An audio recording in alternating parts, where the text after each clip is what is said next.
119వ కీర్తన 35వ వచనాన్ని మనం చదువుకుని మన ధ్యానాన్ని ప్రారంభించుకుందాం. ఓకే, ఇది కీర్తనకారుడు చేస్తున్నటువంటి ఒక ప్రార్థన అన్నమాట.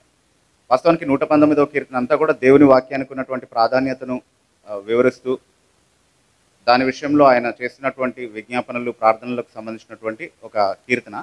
అయితే ఈ వాక్య భాగంలో ఆయన ఏమంటున్నారంటే, నీ ఆజ్ఞల జాడను చూచి నేను ఆనందించుచున్నాను, వాటి యందు నన్ను నడవ చేయము. నీ ఆజ్ఞల జాడ. జాడ అంటే ఏంటండి, ఎవరన్నా చెప్తారా మీనింగ్? సింపుల్గా మామూలుగా మీనింగ్ అడుగుతున్నాను. దారి, మార్గం. సో దేవుని ఆజ్ఞలను తాను నడవలసినటువంటి మార్గంగా కీర్తనకారుడు గుర్తించినట్టుగా మనం ఇక్కడ చాలా స్పష్టంగా చదువుతూ ఉన్నాం.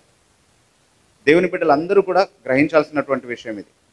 మనం ఏ మార్గంలో నడవాలి అని అంటే, దేవుని ఆజ్ఞలు మనకు నిర్దేశించినటువంటి మార్గంలో నడవాలి. ఎలా నడవాలి? వాటి యందు మనం ఆనందించే వారిగా మనం వాటిలో నడవాలి. ఇది దేవుని బిడ్డలందరికీ కూడా ఉన్నటువంటి వైఖరి. కీర్తనకారుడు మాత్రమే కాదు, అపోస్తులైన పౌలు కూడా రోమీయులకు రాసిన పత్రిక 7వ అధ్యాయము 23వ వచనంలో, అంతరంగ స్వభావాన్ని బట్టి నేను దేవుని ధర్మశాస్త్రమునందు ఆనందిస్తున్నాను అనే మాట చెప్తాడు. సో ఇది పాత నిబంధనలో ఉన్నటువంటి భక్తుల అనుభవం మాత్రమే కాదు, కొత్త నిబంధనలో అపోస్తులుడు కూడా అదే మాట రాస్తున్నట్టుగా మనం గమనిస్తూ ఉన్నాం. ఇంకొక అపోస్తులుడు కూడా మనకి రాస్తూ ఏమంటున్నాడంటే, దేవుని ఆజ్ఞలు మనకు భారభరితమైనవి కావు. ఎందుకు? మనం వాటి యందు ఆనందిస్తున్నాం కాబట్టి, వాటి యందు మనం సంతోషించగలుగుతున్నాం కాబట్టి. అయితే వాటి యందు సంతోషించేటటువంటి వ్యక్తి ప్రార్థన పూర్వకంగా దేవుని పైన ఆధారపడతాడు. ఎందుకని? దాన్ని చూసి ఆనందిస్తున్నాను, నాకు అదే కావాలి, అదే నాకు శ్రేయస్కరమని నాకు తెలుసు, కానీ దాని యందు నడవగలిగేటటువంటి సామర్థ్యం నాకు లేదు కాబట్టి దేవుని కృప నాకు ఖచ్చితంగా కావాలి అని మనం గుర్తెరుగుతాం. కాబట్టి దేవుని పైన ప్రార్థన పూర్వకంగా మనం ఆధారపడతాం. అదే కీర్తనకారుడు ఇక్కడ చేస్తూ ఉన్నాడు. అయితే దేవుని బిడ్డలుగా రక్షింపబడినటువంటి మనందరం కూడా, అంటే దేవుని ఆజ్ఞల్ని మనం ఎందుకు పాటిస్తాము అని అంటే, దేవుని ధర్మశాస్త్రాన్ని చక్కగా మనం పాటించి సంపూర్ణంగా అందులో ఉన్నటువంటి విధులన్నీ కూడా మనం నిర్వహించి దాని ద్వారా రక్షణ సంపాదించుకోగలము అన్నటువంటి తలంపు బైబిల్ ఎక్కడ మనకు చెప్పట్లేదు. రక్షణ సంపాదించుకోవడానికి కాదు. ఎందుకంటే రక్షణ మనం సంపాదించుకోదగినది కాదు. మీరు విశ్వాసము ద్వారా కృపచేత మాత్రమే రక్షింపబడి ఉన్నారు. ఇది మీ వలన కలిగినది కాదు, ఇది క్రియల మూలంగా సంపాదించుకోదగినది కాదు. కాబట్టి ఎవరు అతిశయించడానికి వీల్లేదు. సో మనం క్రియల మూలంగా రక్షణ సంపాదించుకోము. కానీ మనం ఎందుకు రక్షింపబడ్డాము అని అంటే, ఆ తర్వాత వచనమే మనకు తెలియజేసే విషయం ఏంటి అంటే, వాటి యందు మనం నడవవలనని దేవుడు ముందుగా ఏర్పాటు చేసినటువంటి లేదా సిద్ధపరిచినటువంటి సత్క్రియలను మనం చేయడం కోసమే దేవుడు మనల్ని క్రీస్తునందు నూతన సృష్టిగా చేశాడు. సత్క్రియల యందు ఆసక్తి గల ప్రజలుగా మనం ఉండు నిమిత్తం దేవుడు మనల్ని మార్చాడు, రక్షించాడు. సో మనల్ని చీకటి నుండి తన ఆశ్చర్యకరమైన వెలుగులోనికి దేవుడు పిలిచాడు. ఎందుకని? మనం ఆయన గుణాతిశయములను ప్రచురించు వారముగా ఉండు నిమిత్తం మనల్ని ఆ విధంగా రక్షించి పిలుచుకున్నాడు. మనం ఆల్రెడీ అలా చేస్తున్నాం కాబట్టి కాదు. మనం పాపముల చేతను, అపరాధముల చేతను చచ్చిన స్థితిలో ఉన్నాము. దేవుని వాక్యాన్ని తిరస్కరించి, ధిక్కరించి, దేవునికి వ్యతిరేకంగా తిరుగుబాటు స్థితిలో ఉన్నటువంటి మనల్ని ఆయన ఎందుకు రక్షించుకున్నాడు అని అంటే, ఏ వాక్యానికి వ్యతిరేకంగా మనం తిరుగుబాటు చేసామో అదే వాక్యానికి మనం విధేయత చూపించడం ద్వారా దేవునికి మన జీవితం ద్వారా మహిమ తీసుకురావాలనే ఉద్దేశంతో మనల్ని రక్షించాడు. సో దేవుడు ఒకవేళ ఆ ఉద్దేశంతో మనల్ని రక్షించుంటే ఆ ఉద్దేశం మనలో నెరవేరుతుందా, నెరవేరదంటారా? ఖచ్చితంగా నెరవేరుతుంది. ఎందుకంటే దేవుని ఉద్దేశాలు విఫలం అవ్వడం అనేది సాధ్యం కాదు. కాబట్టి నిజంగా రక్షణ పొందినటువంటి వ్యక్తి వాక్యానికి అలాంటి స్థానాన్ని తన జీవితంలో ఖచ్చితంగా ఇస్తాడు. అందులో ఎలాంటి సందేహము లేదు. అయితే చాలాసార్లు రక్షింపబడిన దేవుని బిడ్డలుగా కూడా మనము దేవుని మార్గములలో నడవకుండా మనల్ని ఆటంకపరిచేటటువంటి కొన్ని విషయాలు ఉన్నాయి. వాటిని మనం గుర్తించాలి, వాటి విషయంలో అప్రమత్తంగా ఉండాలి, వాటిని మనం అధిగమించి జయించాలి. అలా చేయకపోతే అవి ఎప్పుడూ కూడా మనకు దేవుని ఆజ్ఞలు అనే ఈ జాడలో నడవటానికి ఆటంకాలుగా మిగిలిపోతాయి. ఎప్పుడు కూడా మనం విఫలం అవడానికి అవి కారణాలు అవుతూ ఉంటాయి. కాబట్టి ఖచ్చితంగా వాటిని మనం గుర్తించాలి, వాటి విషయంలో మనం వాటితో సరిగ్గా వ్యవహరించాల్సినటువంటి అవసరత ఉంది. అలాంటి 5 ప్రాముఖ్యమైనటువంటి ఆటంకాలని నేను ఈ ఉదయకాలం మీ ముందు ఉంచాలని ఆశపడతా ఉన్నాను. దేవుని మార్గంలో మనం నడవకుండా మనల్ని ఆటంకపరిచేటటువంటి 5 ప్రాముఖ్యమైనటువంటి విషయాలు ఉన్నాయి. వీటిని మనం గుర్తుపెట్టుకుని వీటిని మనం అధిగమించగలిగితే, వీటిని మనం జయించగలిగితే చాలా వరకు మనం ఎదుర్కొంటున్నటువంటి సవాళ్ళని మనం జయించిన వారం అవుతాం. దేవునికి ప్రీతికరమైనటువంటి మార్గంలో మనం నడిచిన వారం అవుతాం. సో సో ఏంటి ఆ ఆటంకాలు అని మనం ఆలోచిస్తే, మొట్టమొదటి ఆటంకాన్ని గురించి యేసుక్రీస్తు ప్రభు మనకి మత్తయి సువార్త 22వ అధ్యాయము 29వ వచనంలో మనల్ని ఆ విషయంలో అప్రమత్తం చేస్తున్నాడు. ఒకసారి మనం చదువుదాము. మత్తయి సువార్త 22వ అధ్యాయము 29వ వచనం. ఉమ్, ఉమ్, ఉమ్. ఓకే, ఇక్కడ యేసుక్రీస్తు ప్రభు ఈ సందర్భంలో సద్దుకయ్యులతో మాట్లాడుతున్నారు. వాళ్ళు విశ్వాసులు కాదు, వాళ్ళు ఏం రక్షింపబడినటువంటి వారు కాదు. అయితే వాళ్ళు పొరబడడానికి కారణం ఏంటో చెప్తున్నాడు. అది చాలా ప్రాముఖ్యమైనటువంటి విషయం. దేవుని బిడ్డలుగా ఈరోజు రక్షింపబడినటువంటి దేవుని బిడ్డలుగా కూడా చాలాసార్లు మనం పొరపాటులో ఉండడానికి, అజ్ఞానంలో ఉండడానికి కారణం ఏంటి అని అంటే, ఇక్కడ యేసుక్రీస్తు ప్రభు సద్దుకయ్యుల్ని గద్దిస్తూ ఏ మాటలైతే చెప్పాడో అదే చాలాసార్లు క్రైస్తవుల విషయంలో కూడా వాస్తవమని మనం నిర్ధారించుకోవచ్చు. ఏంటంటే వాళ్ళ సమస్య, మీరు లేఖనములను కానీ దేవుని శక్తిని కానీ ఎరుగక పొరబడుచున్నారు. వారికి దేవుని శక్తి తెలియదు. ఎందుకు దేవుని శక్తి తెలియదు? ఎందుకంటే దేవుని శక్తి బయలుపరచబడినటువంటి లేఖనాలు కూడా వారికి తెలీదు. సో మొట్టమొదటిగా మనం జాగ్రత్త పడాల్సినటువంటి, మొట్టమొదటిగా మనం అధిగమించాల్సినటువంటి ఆటంకం ఏంటి అని అంటే అజ్ఞానం. అజ్ఞానం విషయంలో మనం అప్రమత్తంగా ఉండాలి. అవగాహన లోపం, వాక్యం విషయంలో అవగాహన లోపం, అజ్ఞానం విషయంలో మనం అప్రమత్తంగా ఉండాల్సినటువంటి అవసరత ఉంది. యేసుక్రీస్తు ప్రభు మాటల్లోనే మనం అర్థం చేసుకోవాల్సిన విషయం ఏంటి అని అంటే, మనం వాక్యాన్ని తెలిసిన వారిగా మనం దేవుణ్ణి వెంబడించే వారిగా ఉండాలి. ఈరోజు చాలా కాన్షియస్గా, ఉద్దేశపూర్వకంగా కొంతమంది జ్ఞానానికి వ్యతిరేకంగా బోధిస్తున్నారు. జ్ఞానం అవసరం లేదు అన్నట్టుగా మాట్లాడుతున్నారు. వాక్య జ్ఞానం విషయంలోనే వాక్య జ్ఞానం అవసరం లేదు అన్నట్టుగా మాట్లాడుతున్నారు. ఎలా చెప్తూ ఉంటారంటే, చాలా తెలివిగా చెప్తుంటారు. అంత డైరెక్ట్గా చెప్పరు అనుకోండి. ఎలా మాట్లాడుతుంటారంటే, చూడండి, మనం ఎంత తెలుసుకున్నామన్నది ముఖ్యం కాదు, కానీ ఎంత పాటించామన్నదే ముఖ్యం అంటుంటారు. విన్నారు ఎప్పుడైనా ఆ మాటలు? వినుంటారు కదా ఖచ్చితంగా. మీరు ఎంత తెలుసుకున్నారన్నది ముఖ్యం కాదు, ఎంత పాటిస్తున్నారు, ఎంత ఆచరిస్తున్నారు అన్నదే ముఖ్యం. ఆ స్టేట్మెంట్లో ఒక సమస్య ఉంది. ఏంటో చెప్తారా? ఆ ప్రకటనలో ఒక సమస్య ఉంది. ఆ ప్రతిపాదనలో ఎంత ఆచరిస్తున్నామన్నది ముఖ్యము, ఎంత తెలుసుకున్నామన్నది ముఖ్యం కాదు అని చెప్తే, తెలుసుకోకుండా ఆచరించడం అనేది సాధ్యమా? తెలుసుకోకుండా ఏం ఆచరిస్తావు? తెలిసి ఆచరించకుండా ఉండడం అనేది సాధ్యమే, కానీ తెలుసుకోకుండా ఆచరించడం అనేది సాధ్యం కాదు. ఏ రంగంలో కూడా అది సాధ్యం కాదు కదా. ఆధ్యాత్మిక విషయాలు వదిలిపెట్టండి, దేవుని వాక్యం విషయాలు వదిలిపెట్టండి, మామూలుగా ఏ విషయంలో కూడా అది సాధ్యం కాదు. ఇప్పుడు మీరు ఒక కార్ డ్రైవింగ్ చేయాలనుకోండి, మామూలుగా అది మనం తెలుసుకున్నామా లేదా అన్నది ముఖ్యం కాదండి, డ్రైవింగ్ చేయడమే ముఖ్యం అంటే ఎలా ఉంటుందండి? ఏమవుతుంది తర్వాత? యాక్సిడెంట్ అవుతుంది, రైట్? సో ఖచ్చితంగా ప్రతి విషయంలోనూ, అంటే you can use that example anywhere. దేవుని వాక్యాన్ని తెలుసుకోకుండా దాన్ని ఆచరించడం అనేది సాధ్యం కాదు. కాబట్టి జ్ఞానం అవసరం లేదు అని ఎవరైనా బోధిస్తే వారు వాక్య బోధకు భిన్నంగా మాట్లాడుతున్నారు అన్నటువంటి విషయాన్ని మనం గుర్తిరగాలి ఖచ్చితంగా. యేసుక్రీస్తు ప్రభు అంటున్నారు, మీకు వాక్యం తెలియకపోవడమే మీరు పొరపాట్లు చేయడానికి కారణం అంటున్నారు. He identifies and diagnosis, gives us the right diagnosis of our problem. Ignorance is our problem and we must beware of ignorance. చాలామంది ఇలా మాట్లాడుతూ ఉంటారు, వాక్యాన్ని వాడుతూ ఉంటారు వాళ్ళు కూడా. మొదటి కొరింథీ పత్రిక 8వ అధ్యాయం 2వ వచనంలో పౌలు అన్నాడు కదండి, జ్ఞానము ఉప్పొంగచేయును, ప్రేమ క్షేమాభివృద్ధిని కలగజేయను కదండి. జ్ఞానం ఏం చేస్తుందంట? ఉప్పొంగ చేస్తుంది. కాబట్టి మనకేం అవసరం లేదు? జ్ఞానం అవసరం లేదు. అదేనా పౌలు చెప్పే మాటలో ఉద్దేశం? జ్ఞానాన్ని నిషేధిస్తూ మాట్లాడుతున్నాడు పౌలు అక్కడ? అస్సలు కాదండి, జ్ఞానాన్ని నిషేధిస్తూ మాట్లాడట్లేదు. ఒకవేళ పౌలు జ్ఞానాన్ని నిషేధిస్తూ మాట్లాడుంటే దేవుని మాటకే వ్యతిరేకంగా మాట్లాడిన వాడు అయి ఉండేవాడు. వాక్య జ్ఞానాన్ని నిషేధిస్తూ మాట్లాడట్లేదు. ఓకే, అక్కడ కొరింథీయులు తమకున్నటువంటి జ్ఞానాన్ని బట్టి అతిశయించేటటువంటి విషయాన్ని గురించి మాట్లాడుతున్నారు. అంత మాత్రమే కాదు, మనకున్నటువంటి జ్ఞానాన్ని ఇతరులకు క్షేమాభివృద్ధి కలిగే విధంగా ప్రేమతో వినియోగించాలన్నటువంటి విషయాన్ని గురించి మాట్లాడుతున్నారు. అంటే జ్ఞానాన్ని ఎలా వాడాలో క్రమపరిచేటటువంటి మాటలు మాట్లాడుతున్నాడు అక్కడ. He's showing them, he's not prohibiting knowledge, but he's actually regulating the use of knowledge. It is not a prohibitory commandment, it is a regulatory precept. Okay, అంటే వాళ్ళు జ్ఞానాన్ని ఎలా వినియోగించుకోవాలో వాళ్ళకి నేర్పిస్తున్నాడు. ఆ జ్ఞానాన్ని ఎలా ఇతరులకు క్షేమాభివృద్ధి కలిగే విధంగా ప్రేమతో వాడాలో నేర్పిస్తున్నాడు. అంతేగాని జ్ఞానం అవసరం లేదని చెప్పట్లేదు అక్కడ పౌలు. ఎందుకంటే దేవుడే అంటున్నాడు కదా, ఆమోస్ గ్రంథం 4వ అధ్యాయం 6వ వచనంలో, నా ప్రజలు నశించడానికి కారణం ఏం చెప్తున్నాడండి దేవుడు? జ్ఞానం లేకపోవడమే నా ప్రజలు నశించడానికి కారణం. సో మనం అజ్ఞానులుగా ఉండకుండా అజ్ఞానం విషయంలో మనం ఖచ్చితంగా అప్రమత్తంగా ఉండాలి అనేది మనం అర్థం చేసుకోవాలి.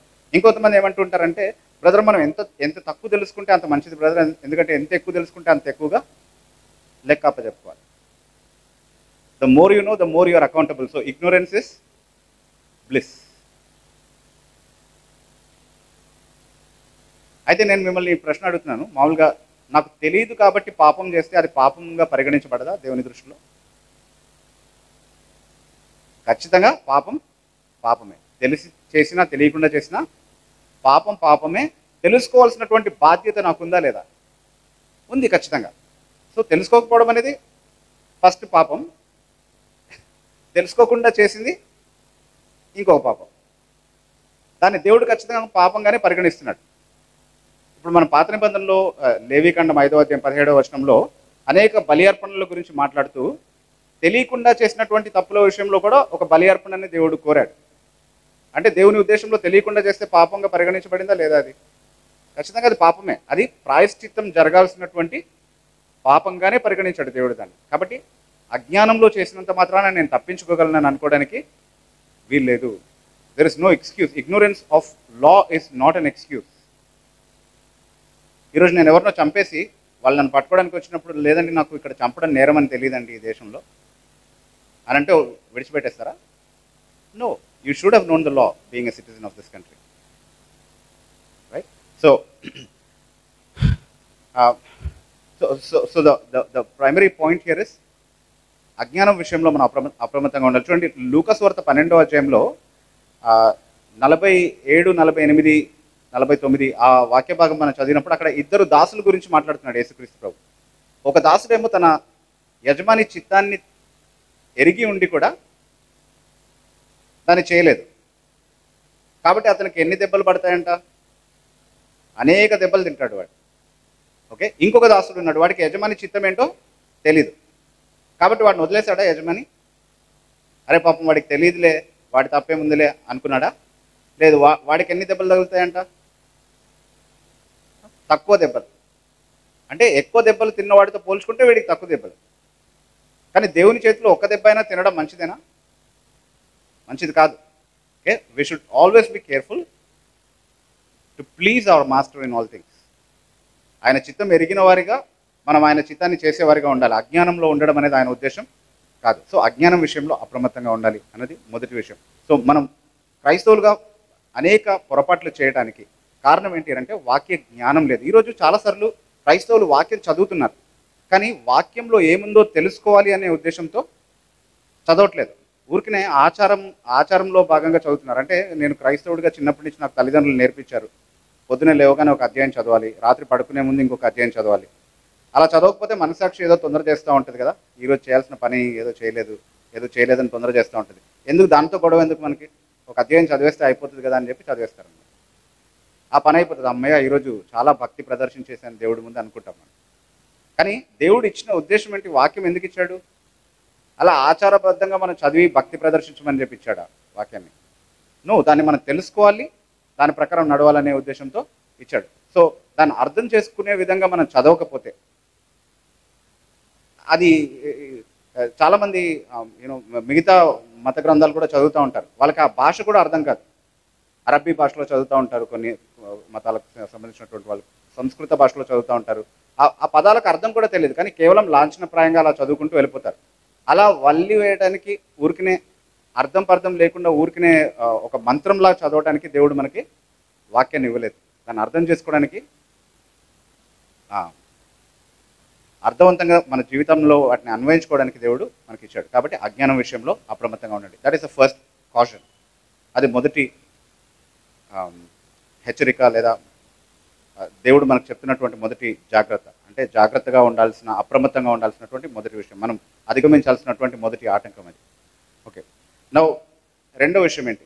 రెండో ప్రాముఖ్యమైనటువంటి విషయం 2 పేతురు పత్రిక 3వ అధ్యాయము 15 నుండి 17 వరకు ఉన్నటువంటి వాక్య భాగాన్ని మనం గమనిస్తే, 2 పేతురు పత్రిక 3వ అధ్యాయము 15 నుండి 17 వరకు ఉన్నటువంటి వాక్య భాగాన్ని గమనించినప్పుడు, అది ఎక్కువ ఉంది కాబట్టి నేను చెప్తాను అక్కడ ఉన్నటువంటి విషయం. I just give you the gist of what it says. అక్కడ పేతురు పౌలు రాసిన పత్రికల గురించి ప్రస్తావిస్తూ ఏమంటున్నాడంటే, పౌలు తనకి ఇవ్వబడినటువంటి జ్ఞానం చొప్పున అనేక విషయాలు మనకు రాశాడు. అవి అర్థం చేసుకోవడానికి కష్టతరంగా ఉన్నాయి అంటున్నాడు పేతురు. మనం కూడా పౌలు రాసిన పత్రికలు చదువుతూ ఉంటాం కదండి. ఎలా అనిపిస్తుందండి? అంత ఈజీగా అర్థమైపోతుందా? Of course there are easy portions, but అన్నీ ఈజీగా అర్థమైపోతాయా పౌలు రాసిన విషయాలు? లేదు, కష్టతరమైనటువంటి భాగాలు ఖచ్చితంగా ఉన్నాయి. లోతుగా అధ్యయనం చేయాల్సినటువంటి భాగాలు ఉన్నాయి. అయితే అక్కడ సమస్య ఏంటి అని అంటే, విద్యా విహీనులు, అస్థిరులైనటువంటి వారు తక్కిన లేఖనాలని అపార్థం చేసుకుంటున్నట్లుగానే పౌలు మాటల్ని కూడా అపార్థం చేసుకుంటున్నారు. సో రెండవదిగా మనం జాగ్రత్త పడాల్సినటువంటి విషయం ఏంటి అంటే, మనం అప్రమత్తంగా ఉండాల్సినటువంటి విషయం ఏంటి అంటే, లేఖనాల్ని అపార్థం చేసుకోకుండా జాగ్రత్త పడాలి. మొదటి పాయింట్ ఏం చెప్పానంటే, నేను అజ్ఞానం విషయంలో జాగ్రత్త పడండి, అప్రమత్తంగా ఉండండి అని చెప్పాను. రెండో పాయింట్ ఏంటి అంటే, లేఖనాల్ని అపార్థం చేసుకోకుండా జాగ్రత్త పడాలి.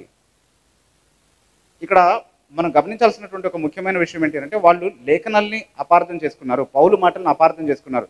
అపార్థం చేసుకుంటే వాళ్ళు తప్పే ఉందండి, వాళ్ళకి తెలియదు కాబట్టి తెలియకుండా అపార్థం చేసుకుని ఉండొచ్చులే అని మనం అంటామేమో. కానీ దేవుడు అలా అనట్లేదు. పేతురు ద్వారా ఏం రాయించాడు?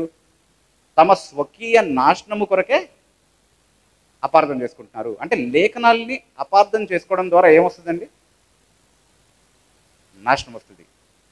లేఖనాలు ఏమి ఇవ్వడానికి ఉద్దేశించబడి దేవుడు ఇచ్చాడు? మనకి నిత్య జీవం ఇవ్వడానికి ఇచ్చాడు, రైట్?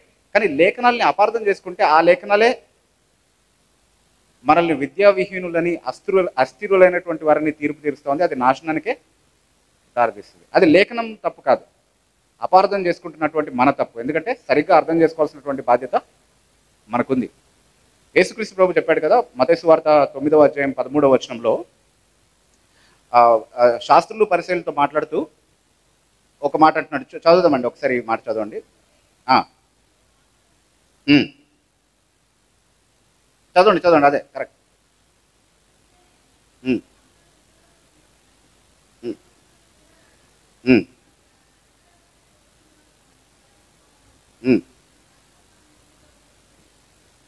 ఓకే, నేను కనికరాన్నే కోరుతాను, బలిని కోరను అనే ఏం నేర్చుకోమంటున్నాడు? అనే వాక్యం నేర్చుకోండి అంటున్నాడా? వింటున్నారా అందరూ? వాక్యం నేర్చుకోండి అంటున్నాడా? వాక్యం తెలుసు వాళ్ళకి ఆల్రెడీ. ఏం తెలియదంట? వాక్య భావం తెలీదు. మీరు వెళ్ళి ఆ వాక్య భావం నేర్చుకోండి అంటున్నాడు. వాక్యానికి ఒక భావం ఉంది, అందుకే వాక్య భావాన్ని తయారు చేయండి అని చెప్పట్లేదు. ఈరోజు చాలామంది వాక్య భావం తయారు చేసే పనిలో ఉన్నారు. అంటే మనము వాక్యానికి ఒక భావం కల్పించకపోతే దానికి ఏం అర్థం లేదేమో అనుకుంటారు చాలామంది. కష్టపడి వాక్యానికి అర్థం చెప్పే ప్రయత్నం చేస్తుంటారు. ఆల్రెడీ వాక్యానికి ఒక అర్థం ఉంది, ఆ అర్థం ఏంటో గ్రహించే ప్రయత్నం మనం చేయాలి. దాన్ని నేర్చుకునే ప్రయత్నమే చేయాలి తప్ప దానికి కొత్త అర్థాలు కల్పించేటటువంటి ప్రయత్నం చేయకూడదు. అలా చేసినప్పుడు అది అపార్థానికి దారితీస్తుంది. వారు తమ స్వకీయ నాశనం కొరకే వాక్యాన్ని అపార్థం చేసుకుంటున్నారని పేతురు చెప్పినప్పుడు, మామూలుగా అపార్థం చేసుకోవడం అంటే ఏంటండి? అయ్యో మీరు నా మాటలు అపార్థం చేసుకున్నారండి అంటూ ఉంటాం కదా. అంటే ఎప్పుడు అంటారు ఆ మాట? అపార్థం చేసుకోవడం అంటే ఏంటి? సింపుల్ లాంగ్వేజ్లో నేను చెప్పింది ఒకటి, మీరు అర్థం చేసుకుంది ఇంకోటి అయినప్పుడు అపార్థం అంటాం దాన్ని. ఇప్పుడు వాక్యాన్ని అపార్థం చేసుకోవడం అంటే ఏంటి?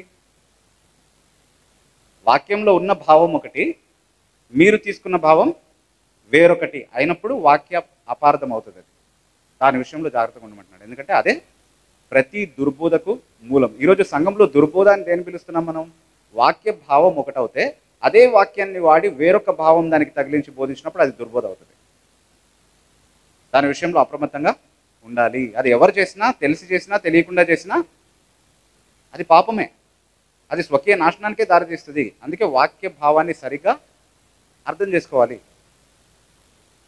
ఇదే మాటని యేసుక్రీస్తు ప్రభు ఇంకొక సందర్భంలో కూడా చెప్పారు. మత్తయి సువార్త 24వ అధ్యాయం 15వ వచనంలో అది దానియేలు ప్రవచించినటువంటి అపవిత్రమైన హేయ వస్తువు గురించి మాట్లాడుతూ, చదువువాడు గ్రహించుగాక అంటున్నాడు. అంటే చదివే వాడిపైన ఏ బాధ్యత ఉంచుతున్నాడంటే ఇక్కడ యేసుక్రీస్తు ప్రభు? ఏం చేయాలి?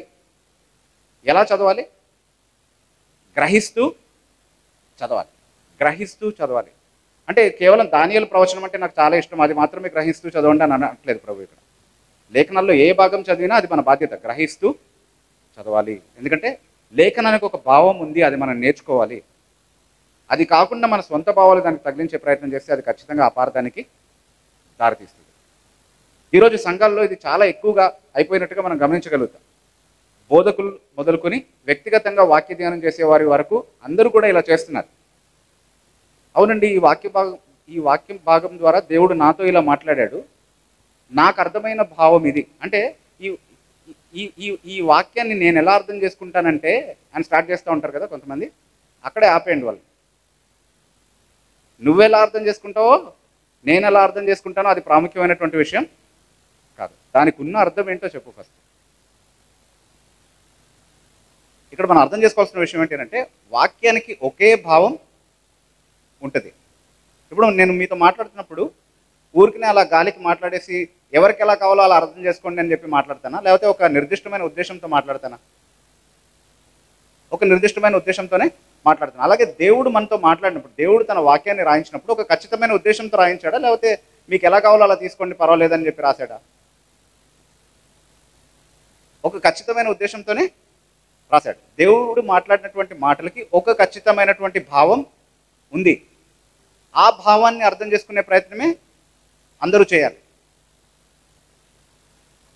వాక్యానికి ఒక భావం ఉంది అన్నది వాస్తవం అయితే అది ఎంతమంది చదివినా ఆ భావాన్నే ఇవ్వాలి. ఎప్పుడు చదివినా ఆ భావాన్నే ఇవ్వాలి. ఈరోజు నేను ఒక్కడిని చదివినా అదే భావం రావాలి, మనం 10 మంది కలిసి చదివినా అదే భావం రావాలి, లోకంలో ఉన్నటువంటి వేలాది మంది క్రైస్తవులు చదివినా అదే భావం రావాలి. ఈరోజు చదివినా అదే భావం రావాలి, 2000 సంవత్సరాల ముందు చదివినా అదే భావం రావాలి, 2000 సంవత్సరాల తర్వాత చదివినా అదే భావం రావాలి. అమెరికాలో చదివిన అదే భావం రావాలి, అంటార్క్టికాలో చదివిన అదే భావం రావాలి, ఇండియాలో చదివిన అదే భావం రావాలి, పాకిస్తాన్లో చదివిన అదే భావం రావాలి. స్థలాన్ని బట్టి సమయాన్ని బట్టి భావం మారదు, వ్యక్తుల్ని బట్టి పరిస్థితుల్ని బట్టి భావం మారదు. ఒక భావం ఉంది వాక్యానికి, అది నేర్చుకోవాలి. మనం తయారు చేయకూడదు వాక్య భావాన్ని. ఇది నా అభిప్రాయం అండి, అది మీ అభిప్రాయం అండి, మీ అభిప్రాయం మీకు కరెక్ట్ అండి, నా అభిప్రాయం నాకు కరెక్ట్ అండి. దేవుడు నాతో ఇలా మాట్లాడాడండి ఈ వాక్యం ద్వారా, మీతో అలా మాట్లాడాడండి, మీది మీకు కరెక్ట్, నాది నాకు కరెక్ట్. మీ నమ్మకం మీదే, మా నమ్మకం మాదే. అలా అయిపోయిందండి సంఘంలో పరిస్థితి. కానీ వాస్తవానికి సంఘంలో నీ అభిప్రాయం ఉండాలా, నా అభిప్రాయం ఉండాలా, లేకపోతే దేవుని అభిప్రాయం మాత్రమే వర్ధిల్లాలా సంఘంలో? ఆమేన్. దేవుని అభిప్రాయం మాత్రమే. అలా అయితే దేవుని అభిప్రాయం ఏంటో, దేవుని ఉద్దేశం ఏంటో ఫస్ట్ మనం నేర్చుకోవాలి. అది నేర్చుకోకపోవడమే వాక్య అపార్థం. ఇష్టం వచ్చినట్టు వాక్యాన్ని వాడేయటం అనేది, అంటే నాకు తోచిన తలంపుల్ని వ్యక్తపరచడానికి బైబిల్లో ఉన్నటువంటి మాటల్ని వాడుకోవడం అనేది సేవకులు అలవాటు చేసుకున్నటువంటి ఒక దుర్మార్గమైనటువంటి పద్ధతి. అక్కడ ఉన్నటువంటి మాటలనే వాడతాను, కానీ నా ఆలోచన చెప్పడం కోసం దాన్ని ఆ మాటల్ని వాడుకుంటాను. అప్పుడు ఎలా అనిపిస్తుంది మనకి? అది బైబిల్లోనే ఉన్నటువంటి తలంపులాగా అనిపిస్తుంది, కానీ అక్కడ లేదు ఆ తలంపు వాస్తవానికి. ఒక చిన్న ఉదాహరణ తీసుకుంటే, ఒక ఆయన సంఘంలో ఇలా బోధిస్తున్నాడంట, మనము క్రైస్తవులు జాగింగ్ చేయకూడదు అని నేర్పిస్తున్నాడంట. జాగింగ్ అంటే తెలుసు కదండి, వ్యాయామం కోసం పరిగెడుతూ ఉంటారు కదా, జాగింగ్. మన క్రైస్తవులు జాగింగ్ చేయకూడదు అని చెప్తున్నాడంట. అంటే ఇది సింపుల్ ఎగ్జాంపుల్, అందరికీ ఈజీగా అర్థమవుతుంది కాబట్టి ఇది తీసుకుంటున్నాను. క్రైస్తవులు జాగింగ్ చేయకూడదు. ఎందుకు చేయకూడదండి? ఏ వాక్యాధారంగా చెప్తున్నారండి అంటే, సామెతల గ్రంథం 28వ అధ్యాయం 1వ వచనం చూపించాడంటండి. సామెతల గ్రంథం 28వ అధ్యాయం 1వ వచనంలో ఏముంది? ఎవడు తరమకుండానే దుష్టుడు పారిపోతాడు. ఇప్పుడు జాగింగ్ చేసేవాడు ఎవరైనా తరిమితే పారిపోతున్నాడా? ఎవరు తరమకుండానే పారిపోతున్నాడు. అంటే ఎవరు తరమకుండా పారిపోయేది? క్రైస్తవుడా దుష్టుడా? దుష్టుడు. కాబట్టి జాగింగ్ చేయకూడదు క్రైస్తవుడు. వా, అదేనా దాని భావం? అదేనా? అస్సలు కానే కాదు. ఆ వచనం పూర్తిగా చదివితే అర్థమైపోతుంది కదా. ఎవరు తరమకుండానే దుష్టుడు పారిపోతాడు, నీతిమంతుడు సింహం వలె ధైర్యంగా. అంటే ఏంటి అతని ధైర్యానికి ఆధారం ఏంటి? నీతి. ఎందుకు పారిపోతున్నాడు? దుష్టత్వం చేశాడు కాబట్టి దొరికిపోతానేమో అని పారిపోతున్నాడు. నువ్వు ఊరికిన అలా చూస్తే చాలు, అతను ఒక అమ్ము నేను తెలిసిపోయిందా, ఇతను తెలిసిపోయిందా అనుకుంటూ ఉంటాడు కదా. ఎవరు తరమక్కర్లేదు, వాడి మనసాక్షే తరుముతూ ఉంటుంది వాడిని. ఓకే, అది కదా కాంటెక్స్ట్. దాన్ని పక్కన పెట్టేసి దాన్ని జాగింగ్కి ఎలా అప్లై చేస్తావు నువ్వు? అంటే నీ మనసులో ఉన్న ఆలోచన చెప్పడానికి బైబిల్లో ఉన్నటువంటి ఏదో ఒక వాక్యాన్ని వాడుకోవాలన్నమాట. ఈ పద్ధతిలో చాలామంది బోధిస్తున్నారు బోధకులు. అనేక సంఘాల్లో ఉన్నటువంటి బోధలు ఇలాగే ఉన్నాయి. దాన్ని మనం వివేచించగలిగేటటువంటి స్థాయికి ఎదగాలి. వాక్య భావం ఒకటే, దాన్ని మనం అర్థం చేసుకోవాలి. దేవుడు రాయించినప్పుడు ఏ ఉద్దేశంతో దాన్ని రాయించాడో ఆ ఉద్దేశాన్ని మనం నేర్చుకోవాలి, ఆ భావాన్ని మనం నేర్చుకోవాలి. దాన్ని తప్పిపోయినప్పుడు అది వాక్య అపార్థం అవుతుంది. యేసుక్రీస్తు ప్రభు వాక్య భావం నేర్చుకోమన్నాడు. అపోస్తలుడైన పేతురు ద్వారా మనకి ఇచ్చిన హెచ్చరిక ఏంటి అని అంటే, వాక్య అపార్థం మన స్వకీయ నాశనానికే దారితీస్తుంది. కాబట్టి వాక్య అపార్థం విషయంలో అప్రమత్తంగా ఉండండి. అది రెండో ప్రాముఖ్యమైనటువంటి హెచ్చరిక.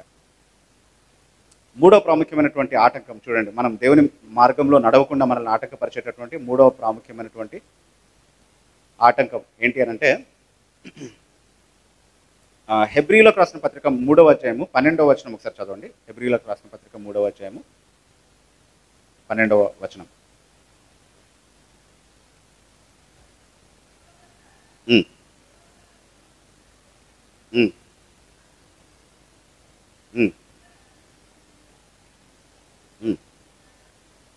ఓకే, ఈ మాటలు ఎవరికి రాస్తున్నారండి? విశ్వాసులకు రాస్తున్నారా, అవిశ్వాసులకు రాస్తున్నారా? విశ్వాసులకి రాస్తూ ఏమని హెచ్చరిక చేస్తున్నారు? దేవుని విడిచిపోనట్టి విశ్వాసము లేని దుష్ట హృదయం మీలో ఉండకుండా జాగ్రత్త పడండి. అవిశ్వాసం విషయంలో అప్రమత్తంగా ఉండండి అంటున్నారు. అవిశ్వాసం విషయంలో అప్రమత్తంగా ఉండండి.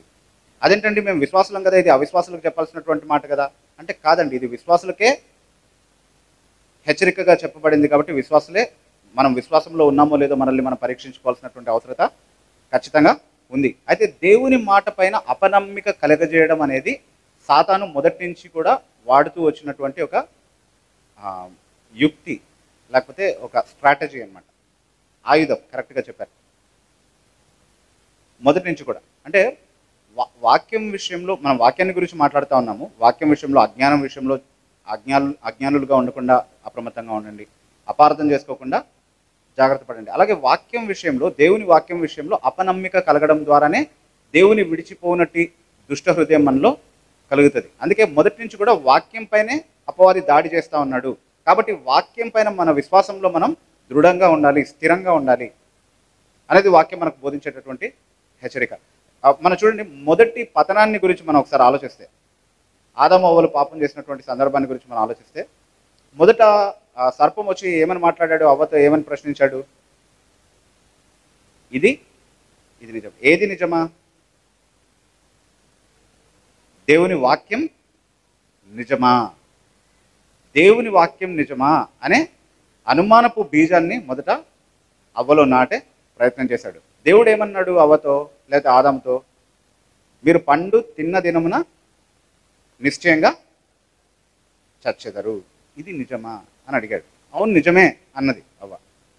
అప్పుడు దేవుని వాక్యానికి నేరుగా వ్యతిరేకమైనటువంటి ఇంకొక ప్రతిపాదన చేశాడు సాతాను. ఏమన్నాడు? మీరు చావనే చావరు. ఇప్పుడు అవ్వ ముందు రెండు ప్రత్యామ్నాయాలు ఉన్నాయి. దేవుడు చెప్పినటువంటి మాట ఏంటి? మీరు నిశ్చయంగా చస్తారు. సర్పం చెప్పినటువంటి మాట చావనే చావరు. ఇప్పుడు అవ్వ ముందు రెండు ప్రత్యామ్నాయాలు ఉన్నాయి. దేవుని మాట పైన విశ్వాసం ఉంచి సాతాను మాటను తిరస్కరించాలి, లేదా సాతాను మాటను అంగీకరించి దేవుని మాట పైన అపనమ్మిక చూపించాలి. అవ్వ ఏమెంచుకుందండి ఇక్కడ? సాతాను మాటలనే ఎన్నుకుంది, దేవుని మాట పైన అవిశ్వాసం చూపించింది. ఆ అవిశ్వాసమే మన మొదటి పతనానికి కారణమైంది. అప్పటి నుంచి ఇప్పటి వరకు కూడా దేవుని వాక్యం పైన వాడు చేసేటటువంటి దాడి కొనసాగుతూనే ఉంది. అందుకే యేసుక్రీస్తు ప్రభువును శోధించినప్పుడు కూడా ఇదే స్ట్రాటజీని వాడు ఫాలో అయినట్టుగా మనం చూస్తూ ఉన్నాం. యేసుక్రీస్తు ప్రభు ఉపవాసం ఉన్న తర్వాత 40 రాత్రింబగలు ఉపవాసం ఉన్న తర్వాత వచ్చి ఏమన్నాడు? ఈ రాళ్లను రొట్టెలుగా చేసుకొని తినమన్నాడు. అసలు దాన్ని శోధన అని ఎందుకు పిలుస్తున్నాం మనం? ఎందుకు శోధన అయింది అది? In what way is it a temptation? నాకు రాళ్ళని రొట్టెలుగా చేసుకొని తినే సామర్థ్యం ఉంటే అలా చేసుకొని తినకూడదా? అందులో ఏమైనా తప్పు ఉందా? ఉపవాసం కూడా అయిపోయింది కదా, ఆకలి వస్తుంది, ఉపవాసం అయిపోయింది, చేసుకొని తినే సామర్థ్యం ఉంది, రాళ్ళు ఉన్నాయి సమృద్ధిగా, వాటిని చక్కగా రొట్టెలు చేసుకొని తినే సామర్థ్యం నాకు ఉంది, మరి ఎందుకు చేసుకోకూడదు? ఎందుకు చేసుకోకూడదు అని అంటే అది వాక్యం పైన అపనమ్మిక చూపించే విధంగా ఆ శోధన ప్రతిపాదించబడింది. మనం జాగ్రత్తగా గమనిస్తే వాడు ఏమంటున్నాడు? నీవు దేవుని కుమారుడవైతే ఈ రాళ్ళను రొట్టెలుగా చేసుకోండి. 40 రోజుల ముందు, సరిగ్గా 40 రోజుల ముందు బాప్తిస్మము తీసుకుని నీటి నుండి బయటకు వచ్చేటప్పుడు ఒక స్వరం వినపడింది. ఏమని? ఈయన నా ప్రియ కుమారుడు, ఈయన యందు నేను అని. ఇప్పుడు దేనిపైన అవిశ్వాసం పుట్టించే ప్రయత్నం చేస్తున్నాడు సాతాను? దేవుడు చేసినటువంటి ఆ ప్రతిపాదన లేదా ఆ ప్రకటన, దేవుడు చేసినటువంటి ఆ గొప్ప ప్రకటన మీద అపనమ్మిక పుట్టించేటటువంటి ప్రయత్నం చేస్తున్నాడు యేసుక్రీస్తు ప్రభు విషయంలో. అక్కడ అది వర్కౌట్ అవ్వదు అనుకోండి, అది వేరే విషయం. ఓకే, కానీ స్ట్రాటజీ అయితే అదే కదా. ఆదాం దగ్గర, అవ్వ దగ్గర ఏ స్ట్రాటజీ అయితే వాడాడో అదే చూస్తున్నామా ఇక్కడ. Same strategy. He's trying to attack the word of God. దేవుని వాక్యం పైన దాడి చేసేటటువంటి ప్రయత్నం చేస్తున్నాడు. యేసుక్రీస్తు ప్రభు జయించాడు ఆ శోధనని. అయితే ఈరోజు కూడా అదే కుయుక్తిని అపవాది వాడుతున్నాడు. దేవుని వాక్యం పైన అపనమ్మిక పుట్టించేటటువంటి ప్రయత్నం చేస్తున్నాడు. అందుకే మనము అపవాది వేసే అగ్ని బాణాలని దేనితో ఎదుర్కోమన్నాడు? విశ్వాసపు ఢాలుతో ఎదుర్కోమన్నాడు కదా. అంటే మన సర్వాంగ కవచం గురించి మాట్లాడుతున్నాడు ఎఫెసీ పత్రిక 6వ అధ్యాయంలో. ఆ సర్వాంగ కవచంలో ఉన్నటువంటి అనేక భాగాల గురించి మనం ధ్యానిస్తున్నప్పుడు ఆ అపవాది వేస్తున్నటువంటి అగ్ని బాణాలని విశ్వాసపు డాలుతో ఎదుర్కోమన్నాడు. ఇప్పుడు మనం వాడేటటువంటి డాలు విశ్వాసపు డాలు అయితే అపవాది వేస్తున్నటువంటి అగ్ని బాణాలు ఏమై ఉండాలి? అవిశ్వాసపు, అనుమానపు అగ్ని బాణాలు అయి ఉండాలి.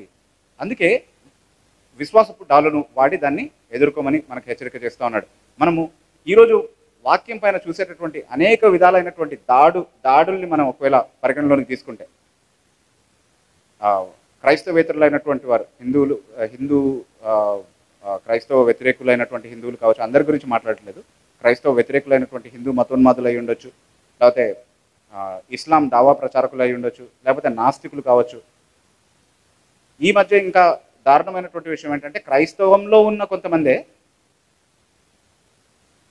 బైబిల్ పైన అపనమ్మిక పుట్టించగలిగేటటువంటి మాటలు మాట్లాడుతున్నారు. బైబిల్లో తప్పులు ఉంటాయి, బైబిల్లో అనవసరమైనటువంటి విషయాలు ఉన్నాయి, బైబిల్లో మనం పట్టించుకోకూడనటువంటి విషయాలు ఉన్నాయి అని క్రైస్తవులే చెప్తున్నారు. బయట ఉన్నటువంటి వాళ్ళలాగానే బైబిల్లో అశ్లీలత ఉంది, బైబిల్లో అసంగతమైనటువంటి విషయాలు ఉన్నాయి, బైబిల్లో పరస్పర వైరుధ్యమైనటువంటి విషయాలు ఉన్నాయి, అశాస్త్రీయమైనటువంటి విషయాలు ఉన్నాయి, అనారోగ్యకరమైనటువంటి చాలా విషయాలు ఉన్నాయి, రాజ్యాంగానికి చట్టానికి వ్యతిరేకమైనటువంటి విషయాలు ఉన్నాయి అన్నట్టుగా మాట్లాడుతున్నారు. ఇవన్నీ కూడా ఇది నిజమా అని ఆ రోజు సాతాను పలికినటువంటి అవే మాటలకి పర్యాయ పదాలుగా మనం అర్థం చేసుకోవాలి. వాటిని ఎలా ఎదుర్కోవాలో మనం నేర్చుకోవాలి, వాటికి సమాధానం చెప్పడం మనం నేర్చుకోవాలి, విశ్వాసంలో నిలకడగా ఉండడం కూడా మనం నేర్చుకోవాలి. అంత మాత్రమే కాదు, మనం పాపం చేసే ప్రతిసారి కూడా దేవుని వాక్యం పట్ల అవిశ్వాస్యత కనబరుస్తున్నాము అన్నటువంటి విషయాన్ని మనం జ్ఞాపకం ఉంచుకోవాలి. ఎందుకంటే మనం సాతాను మాటల్ని నమ్ముతున్నాము, అందుకు ప్రత్యామ్నాయంగా ఉన్నటువంటి దేవుని మాటల్ని తిరస్కరిస్తున్నాము అవ్వ చేసిన విధంగా.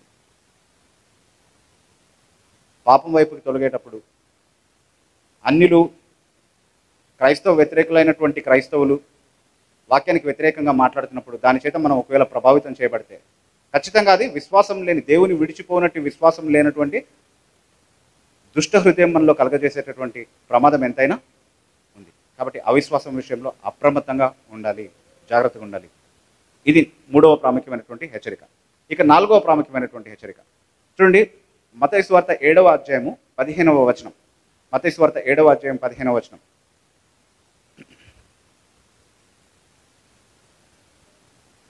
అబద్ధ ప్రవక్తలను గురించి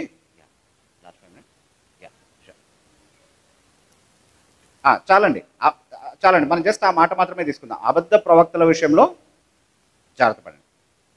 అందరి గురించి, అన్నిటి గురించి జాగ్రత్త పడడం ఒక ఎత్తు అయితే, ఈ అబద్ధ ప్రవక్తల గురించి జాగ్రత్త పడడం ఇంకొక ఎత్తు. ఎందుకంటే వాళ్ళు యేసునామంలో వస్తారు, బైబిల్ పట్టుకొని వస్తారు, దేవుడు నాకు అది చెప్పాడు ఇది చెప్పాడు అని చెప్పి మోసగించడానికి వస్తారు, కానీ వాక్య విరుద్ధమైనటువంటి సిద్ధాంతాలతో, ఆలోచనలతో వస్తారు. కాబట్టి అబద్ధ ప్రవక్తల విషయంలో జాగ్రత్త పడండి. అందుకే వాళ్ళు గొర్రె చర్మము వేసుకొని వస్తారు, కానీ లోపల ఏంటంటే వాళ్ళు తోడేళ్ళు. బయటికి చూడడానికి మనోళ్ళే, అంతా మనోళ్ళే. Praise the lord brother batch.